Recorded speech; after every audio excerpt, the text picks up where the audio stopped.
තමන්ගේ ජීවිත කාලෙම අන්න ඉන්දියාවෙන් එනවා. මෙන්න ඉන්දියාවෙන් එනවා. අන්න ඉන්දියාව අපේ රට අල්ල ගන්න හදනවා. මෙන්න ඉන්දියාව අපේ රට අල්ල ගන්න හදනවා කියපු හම්පඩ නාකියෙක් ඉන්දියාවට ගිහිල්ලා. ඉන්දියාවේ මිනිස්සු මුන් ගැන හරිහැටි නොදන්න හින්දා හොඳයි. නැතිනම් මේක ලංකාව ගිනි තියපු හැටියට හනුමන්ත කවුද කියලා ඉන්දියාවට පැටලෙනවා හිතවතුනි. මම දෙයක් ඔයාලගෙන් අහන්නද? ඇත්තටම මූ මොකෙද්ද හිතවතුනි? මූ තනිකර ස්ත්‍රී දූෂකයෙක්. පක්ෂ ගෑණියෙකුට ඉන්න නොදුන්න ජඩේක්. මුන්න වන්දනාමාන කරගෙන අපේ රටේ 68 ලක්ෂයක් අම්මපා කතිරේ ගැහුවනේ. අපි එක දවසකුත් කිව්වා හිතවතුනි කවුරු හරි ඉඩමක් ගත්ති අවුරුදු ගානක පත්තිරු බලනවා. හැබැයි කිසිම ඇහිල්ලක් බැලිල්ලක් නැතිව කට වචනෙට 68 ලක්ෂයක අම්බරුව ටික මුළු රටක්ම මුන්ට ලියලා දුන්නා. මුන්න මහ පුටුවේ ඉඳවවුවා. දැන් අර වඳුරට දැලිපිහියා වුණා වගේ ඔහේ නටනවා. අනේ දෙයනේ රටකට වෙච්ච දෙයක්. ඉන්දියාව ගින් සංවාදයක් කරන්න රටක් ගැන දේවල් කියන මුට තියෙන දැනුම මොකක්ද හිතවතුනි? 68 ලක්ෂය උන්ට නම් අවුලක් නැහැ. උන් හිතාගෙන ඉන්නේ ජෙප්පෝ කියන්නේ හෙන බුද්ධිමත් පිරිසක් කියලානේ. අනේ කොණ්ඩේ ඩයි කරගෙන ඉන්න හම්පඩ නාකියෝ. උඹලට විජේවීර අර පන්ති පහට අමතරව තව එක පන්තියක් වැඩිපුර හොරෙන් කළාද? 6 වෙනි එකේ තිබ්බේ ඉන්දියාවේ ආතල්වාදයේද? පැලවත්තර පශ්චාත් භාගයේ දික් කරගෙන මේක අහනේ උන්ටයි මම මේ කියන්නේ. උඹලට පුළුවන් නම් අහපල්ලා ඔය හම්පඩයාගෙන් එක්කා ගිවිසුම ගැන උට මතකද කියලා. ත්‍රිකුණාමලේ වරාය ගැන තෙල් ටැංකි ගැන මවපු බිල්ල මතකද කියලා උගෙන් අහපල්ලා. 68 ලක්ෂයේ ගොංගරලට අපි කියන්නේත් එච්චරයි. උඹලත් මේවට රැවටිලානේ මේ හම්පඩියෝ බලයට ගෙනාවේ. ඔන්න උඹලගේ ආධ්‍යාත්මික ස්ත්‍රී දූෂකයා ඒ දවස්වල කියපු කතා ටිකක් තියෙනවා. ඒ ටික අහගනින්නලා.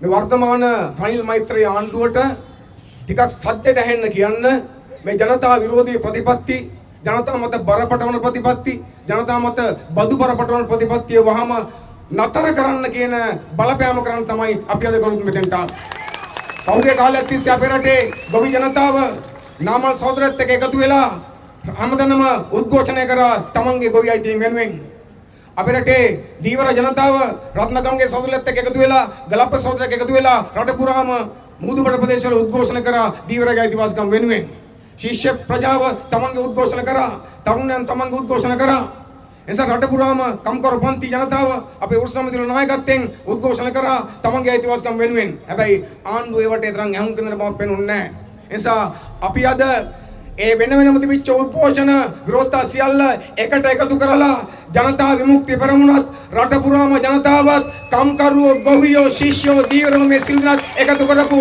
දැවැන්තේ කපත උද්ඝෝෂණයක් විරෝධයක් අද මෙතන ගැත්තිනවා අපි මේ වේදිකාවේ ඉඳලා රනිල්ගේ මෛත්‍රීගේ ආණ්ඩුවට කෑ ගහලා කියනවා ජනතාවගේ විරෝධය තරම දැනගන්න ඕන නම් කොටුවට ඇවිල්ලා බුද්ධියන්සට කියලා හරි වීඩියෝ එකක් අරගෙන බලාපල්ලා ජනතා හොඳට ඇහුම්කන් දෙන්න ලෑස්ති වෙලා කියලා අපි මේ පොට්ට ආණ්ඩුවට ඇහෙන්නේ නැති ආණ්ඩුවට කියන ලෑස්ති.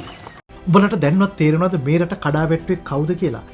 පිට රටකින් ආයෝජකයෙක් ආව ගමන් රෙද්ද උස්සන් හන්දි ගානේ මයික් අරගෙන ගමේ ගොඩේ ගෑනු වගේ පට්ටපල් කෙබර කෙලපු මුන් අද ඉන්දියාවෙන් ගන්නේ රෙදි ඇඳගෙනද හිතවතුනේ.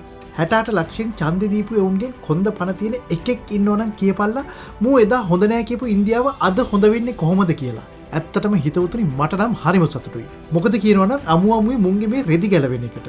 මූ කිසිම ප්‍රතිපත්තියක් නැති කිසිම වැදගැම්මකට නැති නාකි හම්පඩේක් විතරයි.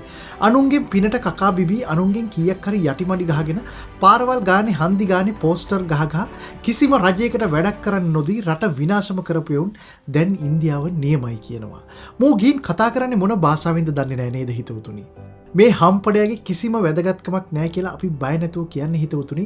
මූ මෙහෙව් ගමනකට සහභාගී වෙලා එතන ඉන්න හැටි දැක්කාම මේ වගේ ගමනකට ගිහිල්ලා සාක්කුවකට අත් දෙක දාගෙන ඉන්නවා කියන්නේ ඒ තරම් හොඳ දෙයක් නෙමෙයි හිතවතුනි. කලිස්මේ සාක්කුවට අත් දෙක දාගෙන ඉන්න මිනිස්සු ගැන මම පොඩි කාරණයක් කියන්නද ඔයාලට. සාක්කුවල අත්තබාගෙන කතා කිරීම සාමාන්‍යයෙන් චකිතය අනාරක්ෂිත බව හෝ විශ්වාසයක් නොමැතිකම පෙන්නුම් කරයි. බොහෝ විට කතිකයා ආරක්ෂිත හෝ අක්‍රිය ලෙස පෙනේ. සමහර විට අනියම් ලිහිල් හෝ සිසිල් ආකල්පයක් ප්‍රක්ෂේපණය කිරීමට භාවිතා කළද එය බොහෝ විට වෘත්තීය නොවන අගෞරවනීය හෝ යමක් සැඟවීමට දරන උත්සාහයක් ලෙස අර්ථ දැක්වේ. ඔන්න ඕක තමයි හිතවතුනි ඇත්ත තත්ත්වය. මූ ඇත්තටම එහෙව් ජඩයෙක්, බොරුකාරයෙක්, මංකොල්ලකාරයෙක්, ස්ත්‍රී දූෂකයෙක්. පැලවත්තට නම් මාර ඇති. අපිට නම් ඇත්තටම අපිරියයි. හිතවතුනි ඉන්දියානු ව්‍යාප්තවාදය කියලා පුස් මගුල් කියවලා මිනිස්සුන්ව ත්‍රස්තවාදියෝ කරවලා අන්තිමටම තරුණ ජීවිත 60,000ක් නැති කෙරුවේ වෙන කවුරුත් නෙමෙයි. මෙන්න මේ වගේ කාලකන්ණි. පුළුවන් පදම් බොරු කියලා කොල්ලන්ව අවුස්සලා මූ අන්තිමටම අත් දෙක උස්සලා බාර වෙනවා. ඉන්දියානු ව්‍යාප්තවාදයට එරෙහි වෙලා අන්තිමටම තමන්ගේ රටටම ත්‍රස්තවාදියෝ වෙලා මැරිච්ච කොල්ලො කෙල්ලො දන්නවා නම් මුන් කරපු බොරුවේ තරම හිතවතුනි. ඒ මොනවත් ඕනේ නෑ. ඒ දරුවන්ගේ අම්මලා තාත්තලා හිතවතුනි දැන් ඔයාලට තේරෙනවද මුන් මොන තරම් තක්කඩිද කියන එක. මුන් මැරුවේ තමන්ගේම මිනිස්සු. තමන්ගේම මිනිස්සුන්ව මරන්න උසිගැන්නුවෙත් තමන්ගේම මිනිස්සුන්ව. කරුමේ කියන්නේ හිතවතුනි අදත් සමහරු රැවටිලා බලාගෙන ඉන්නවා තමන්ගේ ගෑණිව ඇසිඩ් ගහලා මරන්න ප්ලෑන් කරපු මූ රට හදයි කියලා.